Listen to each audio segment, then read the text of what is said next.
Es gibt Momente im Leben, da weißt du, du willst Arbeit und Leben neu denken.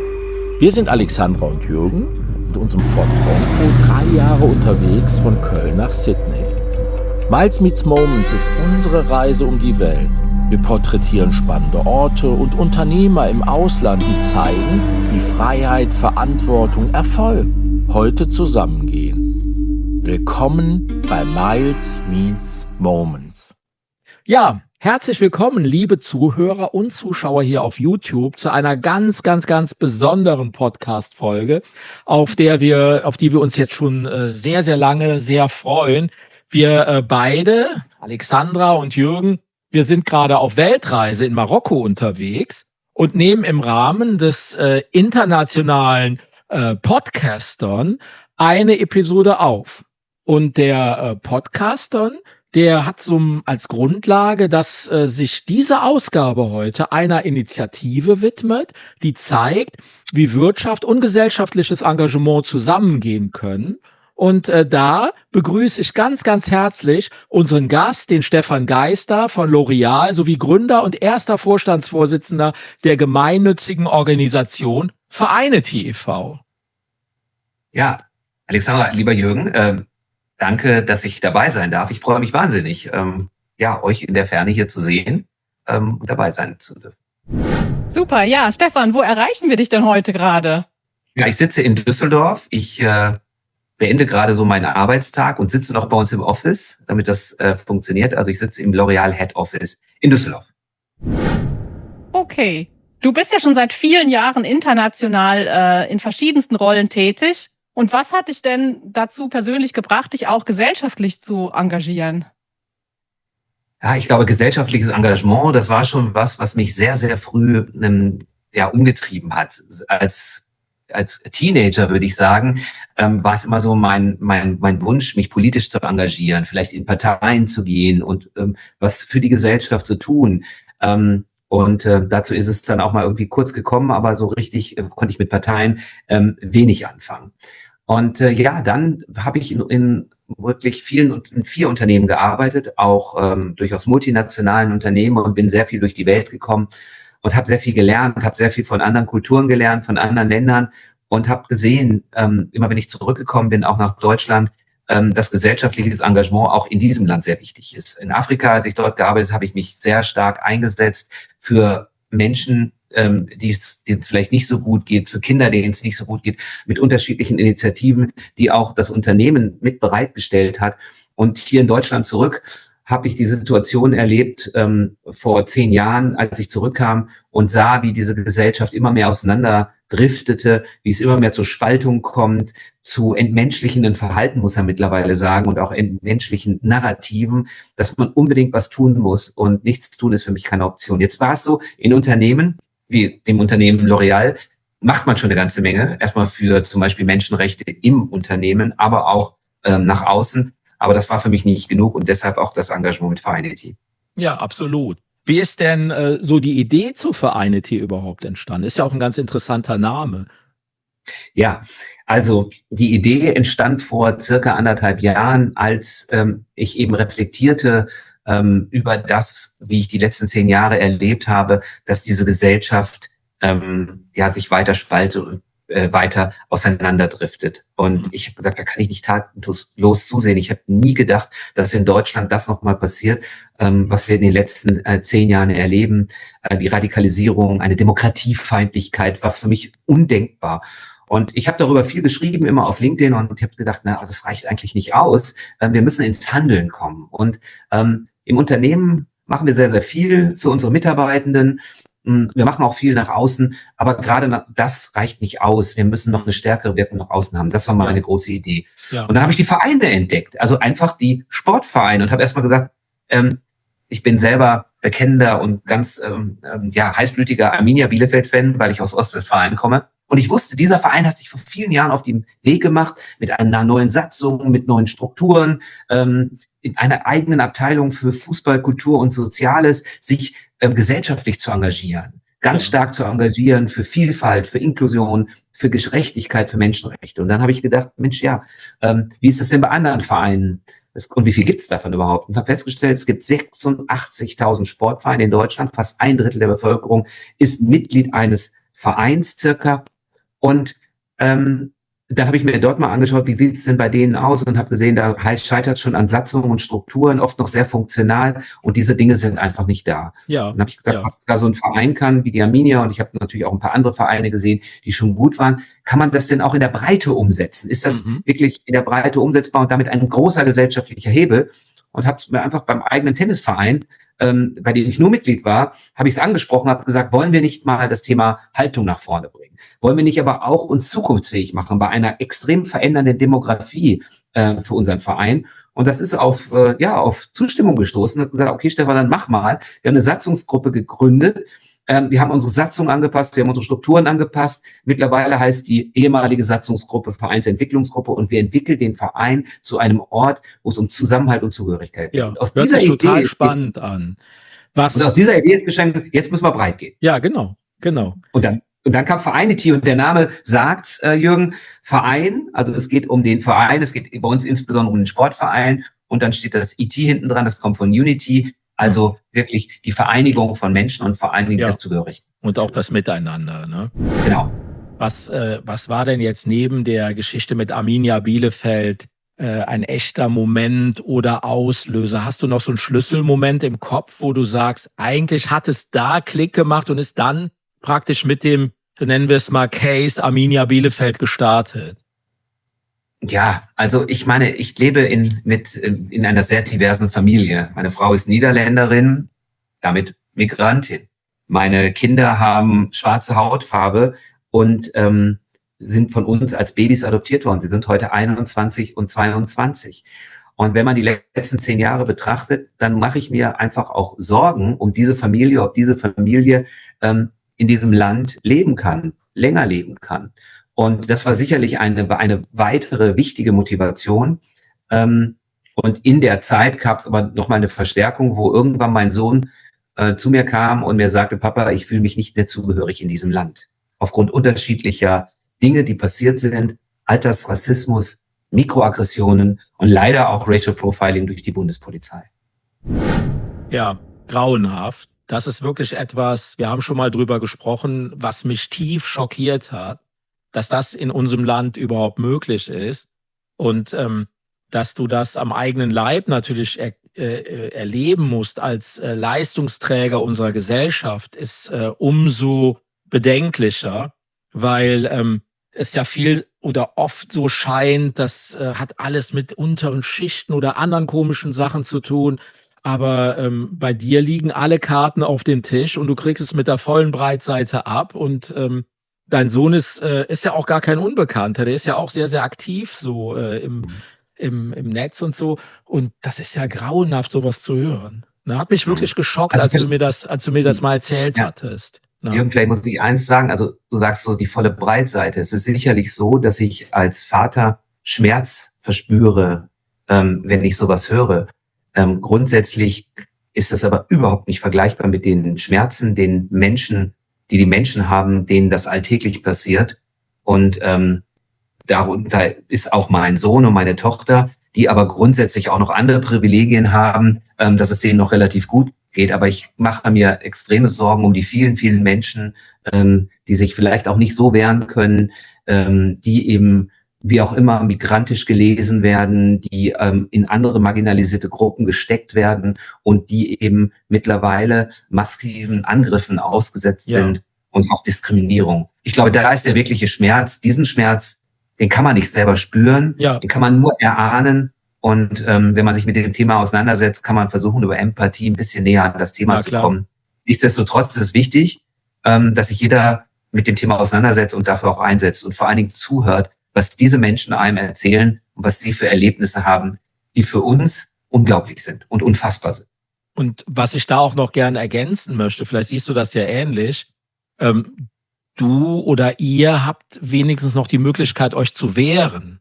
Ja, viele Dinge, gerade in Richtung des Alltagsrassismus, die finden einfach im Stillen statt. Da gibt's kaum offene Gegenwehr oder auch ein lautes Wort, wo ich ja auch ein absoluter Fan von bin, klar zu sagen und eine Haltung zu zeigen, Was läuft hier so schief in unserem Land? Und das ist vielleicht als Ergänzung noch ganz wichtig in dieser Betrachtung. Absolut. Und genau deshalb ist es aber wichtig, dass Vereine hier eine große Rolle spielen können, weil Vereine können genau diese Orte, und ich nenne es mal jetzt auch mal Inseln sein, und viele Inseln geben auch ein großes Land, Orte von Sicherheit für alle Menschen darstellen. Absolut. Und da reden wir nicht nur Menschen mit Migrationshintergrund oder unterschiedlichen Hautfarben, wir reden über Menschen mit Behinderung, wir reden über Frauen, die keine marginalisierte Gruppe sind, aber immer noch in großen Teilen unserer Gesellschaft auch Gewalt erleben, Diskriminierung erleben. Und um all das geht's, dass diese Menschen Orte haben, wo sie fühlen können, wo sie Zugehörigkeit verspüren. Und das ist eigentlich der Geist des Sportes, die Werte des Sportes, die hier da sind, die wir jetzt einfach nochmal betonen müssen, gerade in der aktuellen Situation. Ja. Und, das ist wichtig, die Sportvereine werden auch nur so eine Zukunft haben, weil die Bevölkerung sich dramatisch demografisch verändert. Ich nehme mal eine Zahl, 40% aller Menschen unter 15 in Deutschland haben diesen Migrationshintergrund. Wollen Sportvereine also auch weiterhin dieses millionenfache Mitgliederschaft haben oder dass es überhaupt 86.000 Sportvereine gibt? Dazu braucht es Mitglieder. Und diese Mitglieder müssen sich wohlfühlen, die müssen sich zu Hause fühlen. Und dazu sind wir aufgerufen. Und übrigens auch Ehrenamtler und Vorstände müssen bespeist werden aus unserer gesamten Bevölkerung. Nur dann können Sportvereine überleben. Also es geht auch ums Überleben dieser ganz, ganz wichtigen dieses kulturellen Netzwerks, was wir hier haben. Hochinteressant, dass da auch mehrere andere Dinge noch mit einspielen. Wer war denn von Anfang an dabei bei euch?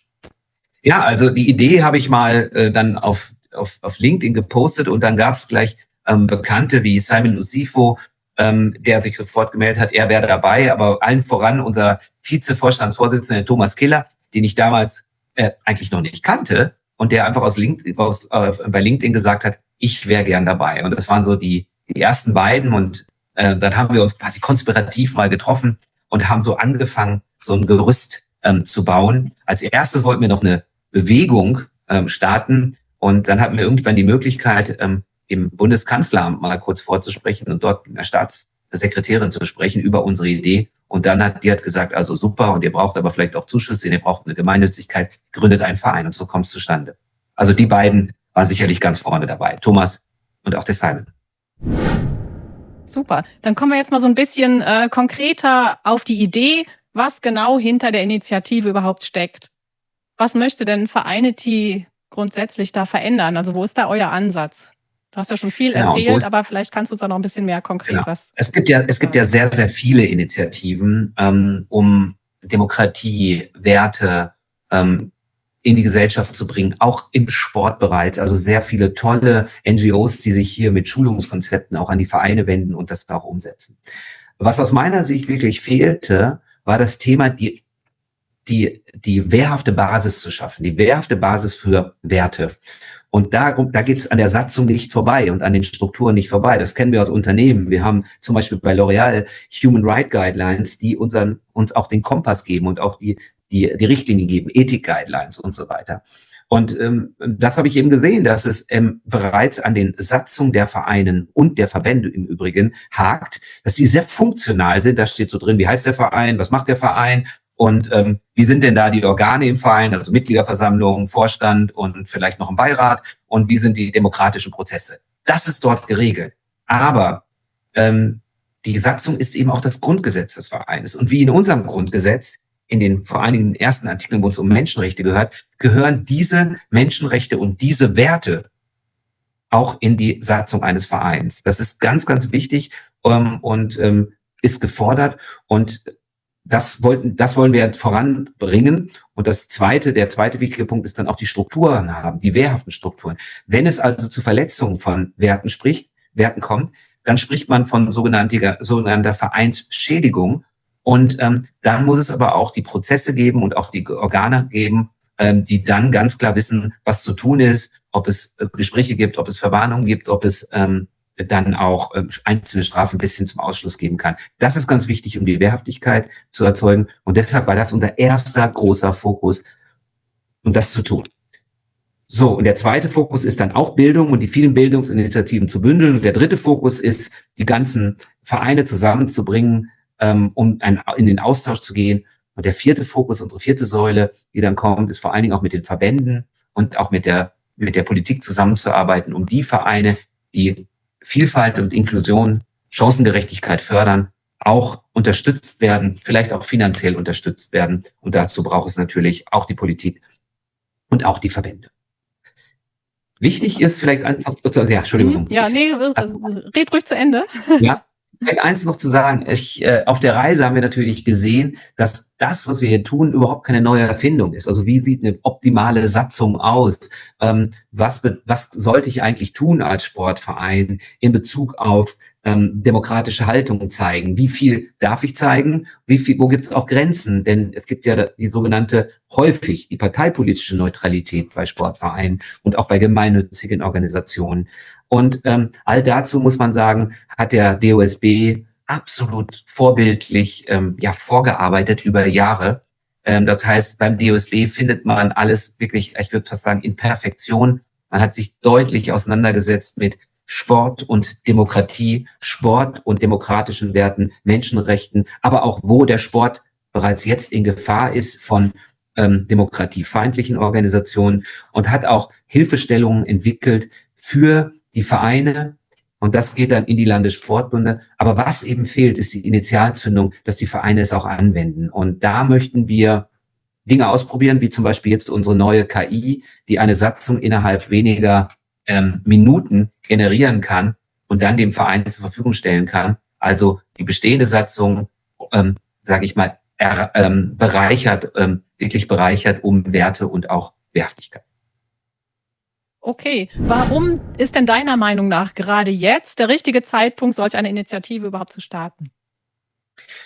Ich denke, wir wissen alle, dass unsere Gesellschaft und die Gesellschaften weltweit unter einem wahnsinnig großen Stress sind. Wir haben geopolitische Krisen, wir haben die Gefahr, auch die Demokratie zu verlieren. Wir haben eine Müdigkeit zur Demokratie und auch eine Feindlichkeit. Und ich glaube, es ist kein allgemeiner Konsens mehr, dass Demokratie die beste Gesellschaftsform ist, die wir haben können, weil wir wissen auch, dass Autokratie oder andere Gesellschaftsformen am Ende immer zu Gewalt gegen viele Menschen führt und am Ende auch zu Krieg. Und das sehen wir ja auch gerade aktuell. Deshalb ist es so wichtig, unsere Demokratie zu schützen.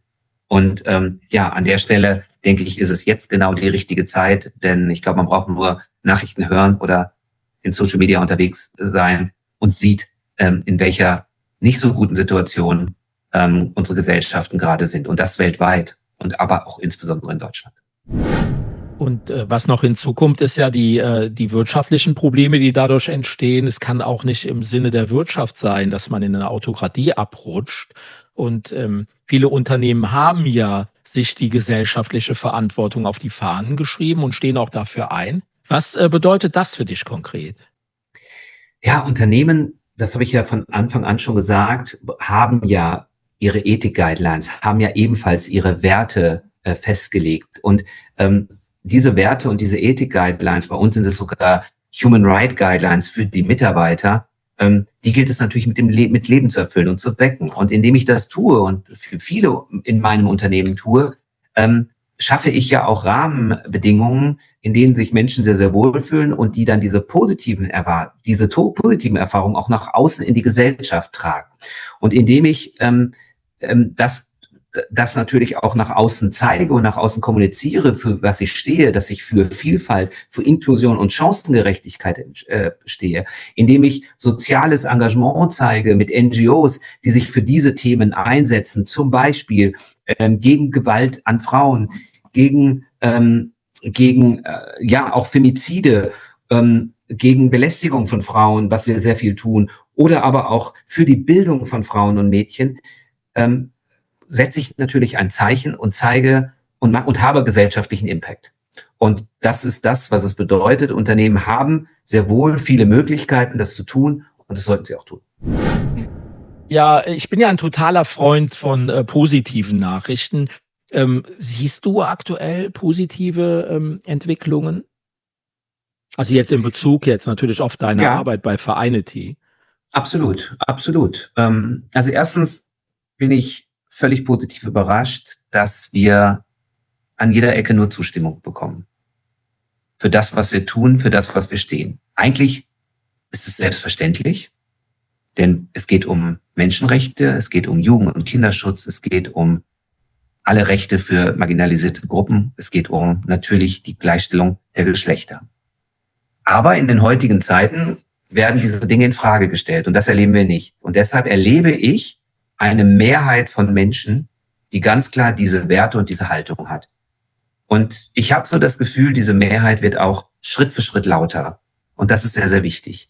Die Mehrheit muss die Minderheit, die sehr, sehr laut sind, muss mit ihnen natürlich auch reden, muss mit ihnen diskutieren über die Themen, aber muss auch Grenzen setzen, wenn andere Menschen verletzt werden. Und da habe ich positive Gefühle. Man ist sehr, sehr offen und es liegt häufig eher noch daran, ja, wie fange ich an, wie mache ich es denn? Und ja, und kriege ich das denn auch durch? Und was muss ich denn alles noch beachten? Ich muss ja bei unserem Thema jetzt, ich muss zum Amtsgericht, ich muss noch zum Finanzamt. Und genau diese Hürden wollen wir wegnehmen, also nicht das Finanzamt da oder auch das Amtsgericht, da geht es immer hin, aber die Ängste, dass das irgendwie komplex ist, das wollen wir wegnehmen und das wird unsere Aufgabe sein. Aber wie gesagt, ich sehe positiven Zuspruch und ich sehe sehr viele, wie heißt das so schön, Allies, die mitmachen wollen. Gut. Das sehe ich als absolut positive Entwicklung und zwar aus allen Bereichen, aus dem Sport, aus der Gesellschaft, aus der Kunst, und jetzt auch mittlerweile aus der Politik, dass ich höre, Politiker möchten mit uns sprechen. Das finde ich super. Mhm. Ja, genau. Also wir nehmen ja diese Episode im Rahmen des Podcasts auf. Und warum sind solche Initiativen so wichtig? Ja, also es geht ja jetzt insbesondere hier auch um gemeinnützige Organisationen, die jetzt insbesondere hier in den Fokus gerückt werden und die für die Arbeit. Und von daher ist es natürlich eine tolle Initiative, dass diese Initiativen Sichtbarkeit, Hörbarkeit bekommen. Denn es gibt so unfassbar viele Menschen, die sich engagieren. Und von daher ist es unfassbar wichtig, dass es solche Plattformen gibt. Das würde ich sagen, ist erstmal das Allerwichtigste. Und so eine Episode kann natürlich andere Menschen auch anregen, vielleicht ähnliche Dinge zu starten oder einfach mitzumachen. Zum Beispiel bei uns mitzumachen. Was kann so ein Podcast denn überhaupt bewirken? Naja, die Zuhörenden oder die Zuschauenden können natürlich im Podcast sich inspirieren lassen, können eigene Gedanken sich zu dem Thema machen und vielleicht ebenfalls ins Handeln kommen. Das heißt, sich selber engagieren mit ihrer Idee oder mit derselben Idee in ihrem Bereich was bewegen oder sich eben auch Initiativen anschließen. Und ich denke, am Ende können eben dann solche Episoden, wie wir es hier machen, auch Mut machen an alle Menschen, dass es eben auch sehr, sehr viele positive Nachrichten, du hast es eben gesagt, Jürgen, gibt, die man vielleicht viel zu wenig hört und die viel zu wenig im Fokus sind. Deswegen hat mich das auch hier so begeistert, an dieser Sonderausgabe mitzumachen, weil das passiert jetzt gerade 2000 Mal in der Vervielfältigung. Das heißt, ganz viele Initiativen und auch ganz viele Podcasts haben sich halt der Initiative angeschlossen und machen einfach mal einen Tag für den guten Zweck und auch für unglaublich wichtige Themen wie jetzt Vereinity. Und das ist wichtig, auf jeden Fall.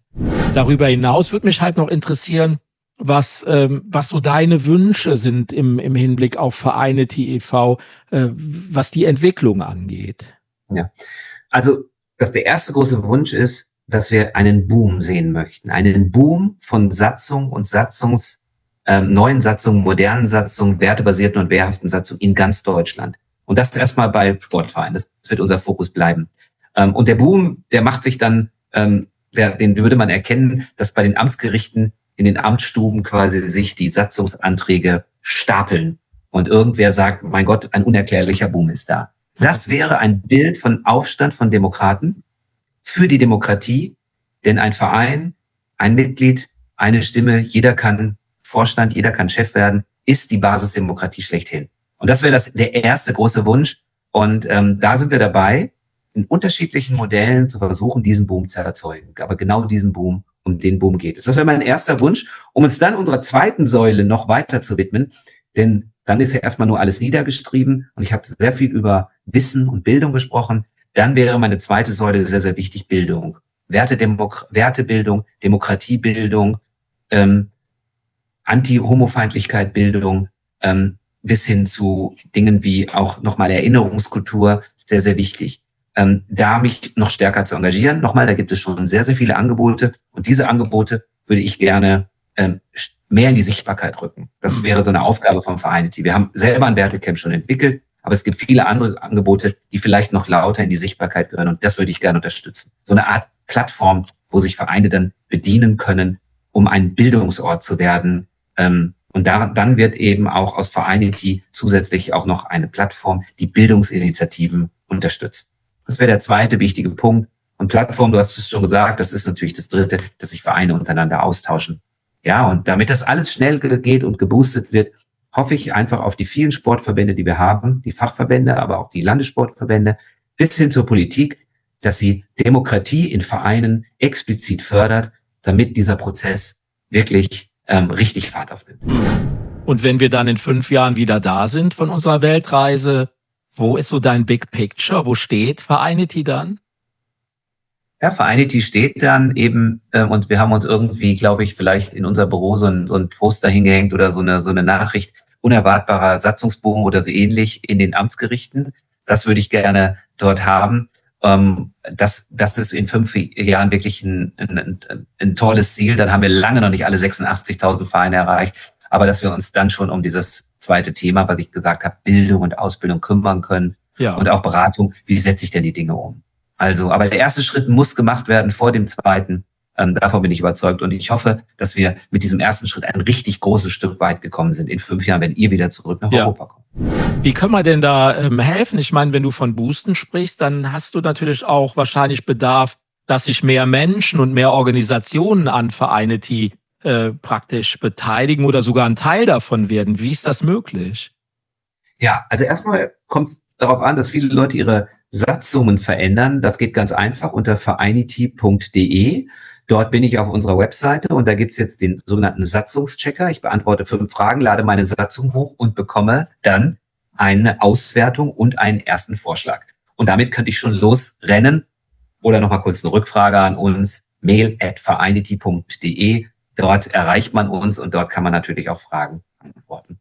Natürlich brauchen wir irgendwann mal mehr Kapazitäten, auch einfach vielleicht mehr Hände, die uns helfen, vielleicht auch Hände, wir machen alles ehrenamtlich aktuell, vielleicht auch ein paar junge Menschen, die wirklich das Ding als Fulltime-Job voranbringen. Ja, und dann bräuchten wir natürlich auch Budgets und da würden uns natürlich Spenden oder Mitgliedschaften helfen. Eine Mitgliedschaft bei uns kostet 60 € im Jahr, bei einer Aufnahmegebühr von 60 € und da zählt jeder Euro, um uns eben auch handlungsfähig zu halten, sowohl digital als auch dann wirklich mit zusätzlichen Händen. Ja, also wenn ihr das jetzt gehört habt, ihr wisst, was zu tun ist und die Satzung hochladen hört sich einfach an. Kostet das was? Das kostet eben nichts. Das ist komplett ehrenamtlich. Auch der Anruf oder das Mail kostet nichts. Das können wir momentan oder leisten wir alles so im Ehrenamt mit vielen Ehrenamtlern. Wenn der Boom kommt, dann werden wir uns verstärken müssen. Dann wird es kosten, aber es soll nicht an den Vereinen kosten. Unsere Zielsetzung wäre dann, dass wir unterstützt werden aus der Wirtschaft, vielleicht aber auch, dass wir staatliche Töpfe für Demokratie, dass wir daraus Unterstützung bekommen, um das Ganze ins Laufen zu bringen. Um auch diese Leistung zu bieten. Es soll weiterhin komplett for free sein, komplett ehrenamtlich. An der Stelle muss ich auch nochmal vielleicht sagen, wir haben ja noch auch Partners in Crime und das sind die Landessportbünde in Deutschland, die hervorragende Arbeit leisten, auch die Stadtsportbünde teilweise, an die man dann wirklich auch sich wenden darf und die einfach mit uns diese ganze Bewegung begleiten für die Vereine. Zur ganz persönlichen Abschlussfrage dieser Episode. Und zwar, wenn du heute einem jungen Menschen einen Rat geben müsstest, der Wirtschaft und gesellschaftliche Wirkung verbinden möchte, was würdest du ihm sagen? Ja, jetzt könnte ich sagen, das Erste ist, wenn er gerne in die Wirtschaft gehen müsste, dann gibt's ja so schöne Studien wie BWL und so weiter. Und wenn er aber gesellschaftliches Engagement dann noch rein haben will, denke ich, sollte er noch ein weiteres Fach studieren oder sich dafür interessieren. Das könnte Politik sein, das könnten aber auch solche Dinge sein wie Ethik. Es gibt auch mittlerweile tolle Studiengänge und Studienplätze, die viel dieser Dinge vereinen. Und das wäre so ein erster Tipp, den ich erstmal hätte, wenn es jetzt um die Ausbildung und ich glaube, die Ausbildung inspiriert einen dann. Und dann, glaube ich, ist es wichtig, das Thema Purpose für sich zu beantworten. was ist wirklich der Purpose, den man hat? Kann man den dann vielleicht als Mitte 20er schon ganz gut eingrenzen? Ja, ich meine, die Wirtschaft, warum interessiert einen, muss man auch wissen. Warum möchte man denn da rein? Was interessiert einen dann in so einem Wirtschaftsunternehmen zu arbeiten? Aber welchen weiteren Purpose hat man? Was möchte man noch bewegen? Ich glaube, dem sollte man sich sehr bewusst sein. Ja, und dann gibt es natürlich ganz, ganz unterschiedliche Unternehmen. Und bei der Unternehmenswahl aufpassen. Erstmal gucken, was gibt es zu sehen. Wir reden ja auch über Value Match. Ich könnte ja auch mal das Unternehmen Value matchen mit meinen eigenen Zielen. Dort gab es ja tektonische Verschiebungen bei den sonst so beliebten Tech-Unternehmen, die auch teilweise aus den USA kamen, nach dem, was in den letzten Monaten passiert ist, dass die nicht mehr so populär sind. Das heißt, da passiert ja was. Und ich glaube, das sollte man sich schon genau anschauen, erstmal von außen und dann auch in den Gesprächen, in den Personalgesprächen das ansprechen, damit man gleich irgendwie an der richtigen Stelle ist und auch gleich seine Wirkung entfalten kann. Das wäre so ein Tipp, auch für junge Leute, wie sie da was machen können. Und ansonsten würde ich sagen, im Sportverein sind viele junge Leute und dort dann auch mal gleich loslegen, im Sportverein auch als Mitglied zu sagen, wie sieht's denn mit unserer Satzung aus? Wie sieht's denn mit unserem Vereinsleben aus? Ist hier jeder wirklich willkommen und fühlt sich jeder wirklich gleich wohl? Und wenn nicht, dann ist es doch eine tolle Aufgabe für ein gesellschaftliches Engagement. Und Vereine sind heute in ihren Vorständen, in ihren Organen leider sehr veraltet. Und dann würde ich sagen, zu jungen Menschen, seid aktiv. Ehrenamt macht wahnsinnig viel Spaß. Engagiert euch ehrenamtlich. Seid geduldig. Es wird könnte ein bisschen Fahrt sein, das ein oder andere Mal. Aber ihr könnt es ja am Ende mitgestalten und gebt nicht so schnell auf. Aber es macht wahnsinnig Spaß. Und im Verein sich zu engagieren ist vielleicht eins der einfachsten, aber auch der schönsten ehrenamtlichen Engagement und gesellschaftlichen Engagements, die ihr wählen könnt. Stefan, vielen Dank für die Einblicke und auch vor allen Dingen für das Gespräch und die vielen Informationen über Vereine TV. Ich werde jetzt meinen Sohn dazu motivieren, die Satzung zu finden. Hier hat ja jeder mit dem Mitgliedsantrag bekommen und einfach mal hochzuladen. Und dann kann er zu seinem Trainer laufen oder zum ersten Vorsitzenden und das Ergebnis präsentieren. Ja, diese Folge erscheint im Rahmen des Podcast-Don. Das ist eine weltweite Podcast-Initiative für gesellschaftliches Engagement. Und nochmal, vielen, vielen Dank, Stefan. Ich spüre bereits jetzt, dass es eine besondere Ausgabe wird. Und besonders haben sich auch unsere Gesichter und vor allen Dingen die Gesichtsfarbe verändert, weil wir tatsächlich jetzt im Sonnenuntergang sitzen und nicht mehr von der Sonne angehellt werden von vorne, weil ihr euch bestimmt schon gefragt habt, was ist mit den beiden los? Jetzt können wir auch wieder richtig gucken, weil die Sonne hinterm Berg verschwunden ist. Genau, ihr werdet rot und ich glühe mir wie eine Glühbirne, weil bei uns ist die Sonne untergegangen und ich sitze hier unter so einer schönen Lampe. Dankeschön, Stefan. Vielen Dank.